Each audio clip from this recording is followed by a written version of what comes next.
বই পড়ার মধ্যে কোনো ইলম অর্জন করাটা মানে ইলম বলা হয় না। ইলম হচ্ছে ইলমের মাধ্যমে আমল করা। এটার নাম হচ্ছে ইলম। ইলমের মূল দাবি হচ্ছে খাশিয়াতুল্লাহ, আল্লাহর ভয়। এটা আসে নাই। এজন্য আল্লাহর ভয় ইলমের মাধ্যমে অন্তরের মধ্যে আনতে পারলে তিনি সত্যিকার আলেম। আর যার কাছে আল্লাহর ভয় নেই তিনি আলেম নন। তিনি বইয়ের মানে হাফেজ, বই মুখস্থকারী। বই মুখস্থ করে, কোরআন মুখস্থ করে, হাদিস মুখস্থ করে ইলম অর্জন করবেন না। ইলম অর্জন করবেন কোরআন হাদিসকে আমল করে। কোরআন হাদিসকে আমল করে। এজন্য আপনার করণীয় হচ্ছে আল্লাহর ভয় অন্তরের মধ্যে আনা এবং কোরআন এবং হাদিসকে আমল করা। এবং এই করণীয় যদি বুঝতে পারেন তাহলে আপনার ইলম অর্জনের মানে সার্থকতা আসবে।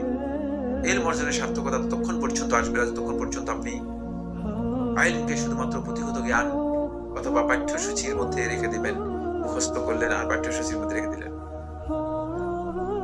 এটা পাঠ্যসূচি নয়, এটা কর্মসূচির মধ্যে আনতে হবে। পাঠ্যসূচি থেকে